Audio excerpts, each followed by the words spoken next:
നമസ്കാരം. ന്യൂസ് കേരള പ്രധാന വാർത്തകളുമായി CK നാസർ കാഞ്ഞങ്ങാട്. നെയ്യാറ്റിൻകര പിതാവിനെ മക്കൾ സമാധിയിരുത്തിയെന്ന ദുരൂഹ സംഭവത്തിൽ ഗോപൻ സ്വാമിയുടെ വിവാദ കല്ലറ പോലീസ് തുറന്നു. ഇരിക്കുന്ന നിലയിൽ കല്ലറയിൽ മൃതദേഹം കണ്ടെത്തി. മൃതദേഹത്തിന് ചുറ്റും ഭസ്മവും സുഗന്ധദ്രവ്യങ്ങളുമുണ്ട്. തുടർ നടപടികൾക്കായി മൃതദേഹം പുറത്തെടുത്തു. ഇൻക്വസ്റ്റ് നടപടികൾ പൂർത്തിയാക്കിയ ശേഷം പോസ്റ്റ്മോർട്ടത്തിനായി മൃതദേഹം മെഡിക്കൽ കോളേജ് ആശുപത്രിയിലേക്ക് മാറ്റും. തിരുവനന്തപുരം സബ് കളക്ടർ OV ആൽഫ്രഡിന്റെ നേതൃത്വത്തിലാണ് നടപടികൾ പുരോഗമിക്കുന്നത്. ഹൃദയഭാഗം വരെ കർപ്പൂരവും ഭസ്മവും അടക്കമുള്ള സുഗന്ധദ്രവ്യങ്ങൾ കൊണ്ട് മൂടിയിരിക്കുകയാണെന്ന് മുഖത്തും ശിരസ്സിലും വിഗ്രഹങ്ങളിൽ ചാർത്തുന്നത് പോലെ കളഭം ചാർത്തി. പിന്നീട് പിതാവ് വാങ്ങിവെച്ചിരുന്ന ശിലയെടുത്ത് സമാധി മണ്ഡപം മൂടി എന്നാണ് മക്കൾ പോലീസിന് മൊഴി നൽകിയിരിക്കുന്നത്. കല്ലറ പൊളിച്ചപ്പോൾ മക്കൾ പറഞ്ഞത് ശരിവയ്ക്കുന്ന തരത്തിലാണ് മൃതദേഹം ഇരിക്കുന്നത്. മരണത്തിൽ എന്തെങ്കിലും അസ്വാഭാവികത ഉണ്ടോ എന്നറിയാനുള്ള ഫോറൻസിക് പരിശോധനയാണ് പോലീസ് നടത്തുക. കല്ലറയ്ക്കുള്ളിൽ ഭസ്മവും കർപ്പൂരവും അടക്കമുള്ള സുഗന്ധദ്രവ്യങ്ങൾ മൃതദേഹത്തിന് ചുറ്റും കുത്തിനിറച്ച നിലയിലാണ്. ഇത് പൂർണ്ണമായി മാറ്റിയ ശേഷമാണ് അഴുകിത്തുടങ്ങിയ മൃതദേഹം പുറത്തെടുത്തത്. കല്ലറയിലെ മൃതദേഹത്തിന് കാണാതായി കേസ് രജിസ്റ്റർ ചെയ്തിരിക്കുന്ന ഗോപൻ സ്വാമിയുമായി സാദൃശ്യമുണ്ടെന്നും പോലീസ് ഔദ്യോഗികമായി വ്യക്തമാക്കുന്നു. ഇത് സ്ഥിരീകരിക്കാൻ DNA പരിശോധന ഉൾപ്പെടെ നടത്തും. മരണകാരണവും കണ്ടെത്താനുണ്ട്. സംഘർഷ സാധ്യത കണക്കിലെടുത്ത് DYSPമാരുടെ നേതൃത്വത്തിൽ വൻ പോലീസ് സന്നാഹം പുലർച്ചെ തന്നെ സ്ഥലത്തെത്തിയിരുന്നു. ജില്ലാ ഭരണകൂടമാണ് കാര്യങ്ങൾ ഏകോപിപ്പിക്കുന്നത്. കല്ലറയിലേക്കുള്ള വഴി രാവിലെ തന്നെ അടച്ചു. ഇവിടെ പൊതുജനങ്ങൾക്ക് പ്രവേശനമുണ്ടാകില്ല. ടാർപാളിൻ ഉപയോഗിച്ച് കല്ലറ മറച്ചതിനു ശേഷമാണ് മേൽമൂടി തുറന്നത്. ഫോറൻസിക് വിദഗ്ധർ ഉൾപ്പെടെ സ്ഥലത്തുണ്ട്. വനം നിയമ ഭേദഗതി ഉപേക്ഷിച്ച് സംസ്ഥാന സർക്കാർ. നിലവിലെ ഭേദഗതികൾ ഇതിൽ ആശങ്ക ഉയർന്നിട്ടുണ്ടെന്നും ആശങ്ക പരിഹരിക്കാതെ മുന്നോട്ട് പോകില്ലെന്നും മുഖ്യമന്ത്രി പിണറായി വിജയൻ പറഞ്ഞു. കർഷകർക്ക് ആശങ്ക ഉണ്ടാക്കുന്ന ഒരു നിയമവും നടപ്പിലാക്കില്ലെന്നും മുഖ്യമന്ത്രി പറഞ്ഞു. വനം നിയമ ഭേദഗതി ഉപേക്ഷിക്കാനുള്ള സർക്കാരിൻ്റെ തീരുമാനത്തെ സ്വാഗതം ചെയ്ത് ബിഷപ്പ് ജോസഫ് പ്ലംബാനി. സർക്കാരിൻ്റെ തീരുമാനത്തിൽ ആശ്വാസവും സന്തോഷവും ഉണ്ടെന്ന് പറഞ്ഞ പ്ലംബാനി മലയോര കർഷകരുടെ ആശങ്കകളെ സർക്കാർ ഗൗരവത്തിലെടുത്തെന്നും അഭിപ്രായപ്പെട്ടു. സർക്കാർ തീരുമാനം വൈകി എന്ന അഭിപ്രായമില്ലെന്നും അവരുടെ ആത്മാർത്ഥത സംശയിക്കുന്നില്ലെന്നും കേന്ദ്രവും സത്വര ഇടപെടൽ നടത്തണമെന്നും ജോസഫ് പ്ലംബാനി കൂട്ടിച്ചേർത്തു. വനം നിയമ ഭേദഗതിയിൽ നിന്നുള്ള സംസ്ഥാന സർക്കാരിൻ്റെ പിന്മാറ്റം ഞങ്ങൾ നയിച്ച പോരാട്ടത്തിൻ്റെ വിജയമാണെന്ന് മുൻ MLAയും തൃണമൂൽ കോൺഗ്രസ് നേതാവുമായ PV അൻവർ പറഞ്ഞു.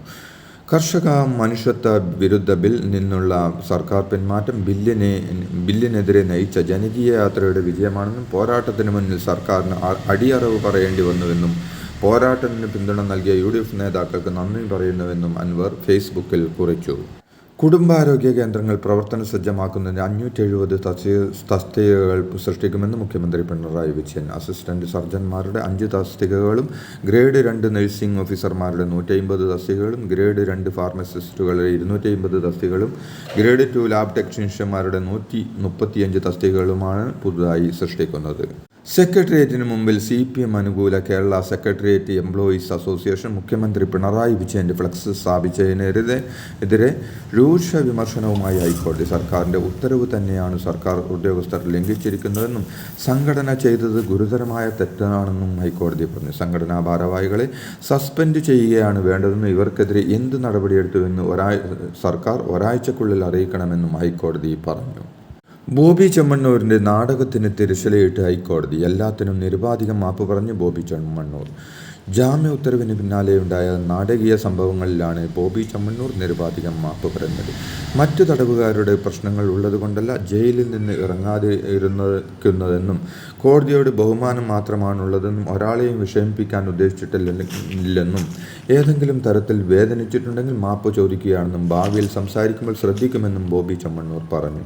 കോടതി സ്വമേധയാ എടുത്ത കേസ് പരിഗണിച്ച ജസ്റ്റിസ് PV കുഞ്ഞികൃഷ്ണൻ്റെ മുൻപിൽ അദ്ദേഹത്തിൻ്റെ അഭിഭാഷകരാണ് ക്ഷമാപണം നടത്തിയത്. ഇതോടെ ക്ഷമാപണം സ്വീകരിച്ച കോടതി ഈ കേസിലെ തുടർ നടപടികൾ അവസാനിപ്പിച്ചു.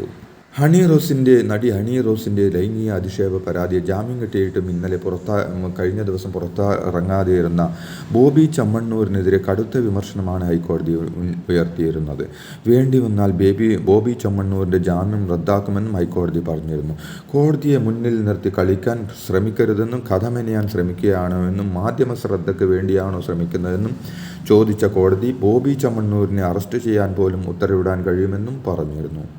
ഗവർണറുടെ നയപ്രഖ്യാപന പ്രസംഗത്തോടെ നിയമസഭാ സമ്മേളനത്തിന് വെള്ളിയാഴ്ച തുടക്കമാകും. നയപ്രഖ്യാപനത്തിൻ്റെ കരട് അംഗീകരിച്ച പുതിയ ഗവർണർ നിലവിൽ സർക്കാരുമായി ഏറ്റുമുട്ടലിൻ്റെ സൂചന നൽകുന്നില്ല. വന നിയമ ഭേദഗതി ബിൽ ഈ സമ്മേളനത്തിൽ വന്നില്ലെങ്കിലും ഇതടക്കമുള്ള വിവാദ വിഷയങ്ങൾ ചർച്ചയാകും. തൃണമൂൽ കോൺഗ്രസ് സംസ്ഥാന കോർഡിനേറ്ററായ PV അൻവർ പാലക്കാട്ടെ കോൺഗ്രസ് വിമതൻ AV ഗോപിനാഥിനെ കണ്ട് ഒപ്പം നിൽക്കാൻ അഭ്യർത്ഥിച്ചു. എന്നാൽ അൻവറിൻ്റെ ആവശ്യം തള്ളിയ AV ഗോപിനാഥ് താൽപ്പര്യമില്ലെന്ന് അറിയിച്ചു. ഇന്നലെ രാത്രി AV ഗോപിനാഥിൻ്റെ വീട്ടിൽ നേരിട്ടെത്തിയാണ് PV അൻവർ ചർച്ച നടത്തിയത്. വയനാട് ദുരന്ത പുനരധിവാസത്തിനായി തങ്ങളുടെ കൈവശമുള്ള ഭൂമി ഏറ്റെടുക്കുന്നതിനെതിരെ ഹാരിസൺ മലയാളം ലിമിറ്റഡ് ഹൈക്കോടതിയിൽ അപ്പീൽ നൽകിയതിനെതിരെ പ്രതിഷേധിക്കാൻ CPM വയനാട് ചുണ്ടയിലെ ഓഫീസിലേക്ക് CPM ഇന്ന് മാർച്ച് നടന്നു. ഭൂമി ഏറ്റെടുക്കൽ നടപടി ഹാരിസൺ മലയാളം വൈകിപ്പിക്കുന്നുവെന്ന് ആരോപിച്ചാണ് പ്രതിഷേധം. വിദ്വേഷ പരാമർശ കേസിൽ PC ജോർജിന് മുൻകൂർ ജാമ്യം. കോട്ടയം സെഷൻസ് കോടതിയാണ് മുൻകൂർ ജാമ്യം അനുവദിച്ചത്.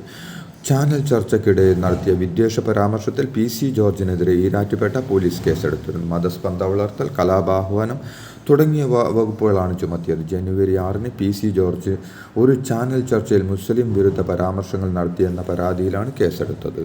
ഭക്ഷ്യസുരക്ഷയിൽ വീഴ്ച വരുത്തുന്നവർക്കെതിരെ കർശന നടപടി സ്വീകരിക്കുമെന്ന് ആരോഗ്യവകുപ്പ് മന്ത്രി വീണ ജോർജ് പറഞ്ഞു. രോഗത്തിന് ചികിത്സിക്കുക മാത്രമല്ല, രോഗം വരാതെ നോക്കുന്നതും പ്രധാനമാണ്. ആരോഗ്യം ഉറപ്പുവരുത്തുന്നതിന് ഭക്ഷണത്തിന് പ്രധാന പങ്കുണ്ടെന്നും ഭക്ഷ്യസുരക്ഷാ വകുപ്പ് ഉദ്യോഗസ്ഥർക്ക് സ്വതന്ത്രമായി പ്രവർത്തിക്കാനുള്ള അവസരം ഒരുക്കിയിട്ടുണ്ടെന്നും മന്ത്രി പറഞ്ഞു. സംസ്ഥാനത്തെ ത്രിതല പഞ്ചായത്തുകൾക്കും നഗരസഭകൾക്കുമായി 211 കോടി രൂപ കൂടി അനുവദിച്ചതായി ധനകാര്യമന്ത്രി KN ബാലഗോപാൽ പറഞ്ഞു. പൊതു ആവശ്യങ്ങൾക്ക് വിനിയോഗിക്കുന്ന ജനറൽ പർപ്പസ് ഫണ്ടിൻ്റെ ഒരു ഗഡു കൂടിയാണ് അനുവദിച്ചത്. വയനാട്ടിലെ DCC ട്രഷറർ NM വിജയൻ്റെ ആത്മഹത്യയുമായി ബന്ധപ്പെട്ടുള്ള അന്വേഷണം ക്രൈംബ്രാഞ്ചിന് വിട്ടു.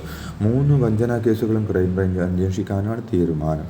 പത്രോസ് താളൂർ, സയൂദ് ഷാജി എന്നിവർ നൽകിയ പരാതികളിലെ കേസുകളാണ് ക്രൈംബ്രാഞ്ച് അന്വേഷിക്കുക. ആത്മഹത്യാ പ്രേരണ കേസിൽ IC ബാലകൃഷ്ണൻ, ND അപ്പച്ചൻ, KK ഗോപിനാഥൻ എന്നിവരാണ് പ്രതികൾ. നെയ്യാറ്റിൻകര ഗോപൻ സ്വാമിയുടെ സമാധി വിവാദത്തിൽ നിർണായക നിരീക്ഷണങ്ങളുമായി ഹൈക്കോടതി. മരണ സർട്ടിഫിക്കറ്റ് ഇല്ലെങ്കിൽ അസ്വാഭാവിക മരണമാണെന്ന് കോടതിക്ക് നിഗമനത്തിലെത്തേണ്ടി വരുമെന്നും മരണ സർട്ടിഫിക്കറ്റ് ഹാജരാക്കിയാൽ നിങ്ങളുടെ വാദം പരിഗണിക്കാമെന്നും കോടതി പറഞ്ഞു. നെയ്യാറ്റിൻകര ഗോപൻ സ്വാമിയുടെ സമാധി വിവാദത്തിൽ ഭാര്യ സുലോചന നൽകിയ ഹർജി പരിഗണിക്കുന്നതിനിടെയാണ് ഹൈക്കോടതിയുടെ നിർണായക നിരീക്ഷണം. ഇതോടെ ഇന്നത്തെ പ്രധാന വാർത്തകൾ സമാപിച്ചു. നന്ദി, നമസ്കാരം.